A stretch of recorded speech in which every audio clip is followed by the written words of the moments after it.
लोगों के बीच का रिश्ता नहीं, बल्कि एक भक्त और भक्त प्रतीक है। बचपन की प्रेम लीलाएं। माना जाता है कि राधा का जन्म बरसाना में हुआ था और कृष्ण का मथुरा में। कृष्ण का बचपन नंदगांव और वृंदावन की गलियों में बीता, जहां उनकी मुलाकात राधा से हुई।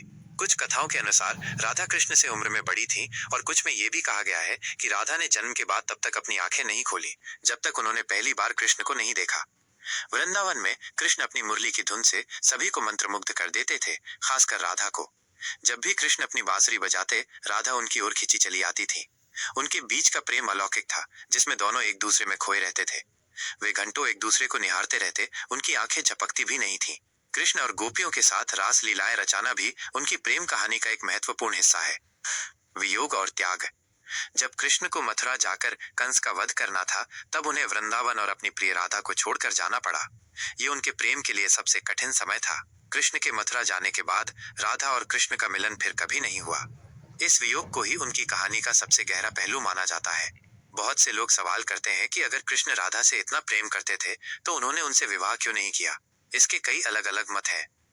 आध्यात्मिक संबंध। यह माना जाता है कि राधा और कृष्ण का प्रेम भौतिक विवाह से कहीं ऊपर था। उनका रिश्ता आत्मा का रिश्ता था, जहां कृष्ण स्वयं भगवान थे और राधा उनकी शक्ति। वे एक दूसरे से अलग नहीं थे, बल्कि एक ही थे, इसलिए उनका विवाह करना जरूरी नहीं था। त्याग और समर्पण। कुछ कथाओं के अनुसार राधा ने खुद कृष्ण से विवाह करने से मना कर दिया था, क्योंकि वो मानती थी कि एक रानी के लिए एक साधारण ग्वालिन से शादी करना सही नहीं होगा।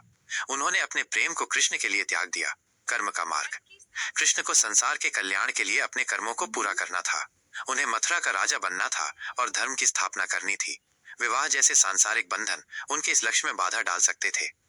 कृष्ण ने मथुरा जाने के बाद रुक्मिणी से विवाह किया, लेकिन उनके हृदय में हमेशा राधा के लिए एक विशेष स्थान रहा। कहा जाता है कि कृष्ण ने अपनी सबसे प्रिय मुरली भी राधा को ही भेंट में दी थी, जिसे राधा ने उनके विरह में सालों तक संभाल कर रखा। प्रेम का सर्वोच्च प्रतीक। राधा कृष्ण की कहानी हमें सिखाती है कि सच्चा प्रेम केवल पाना नहीं, बल्कि देना और त्याग करना है। उनका प्रेम सांसारिक सुखों से परे है, और ये दर्शाता है कि भक्ति और प्रेम का सबसे शुद्ध रूप क्या होता है। यही कारण है कि आज भी कृष्ण का नाम हमेशा राधा के साथ ही लिया जाता है, जैसे राधे कृष्ण। अगर आप इस कहानी के बारे में और जानना चाहते हैं, तो क्या आप किसी खास पहलू, जैसे उनकी रास लीला या विवाह न होने के पीछे की कहानियों के बारे में जानना चाहेंगे?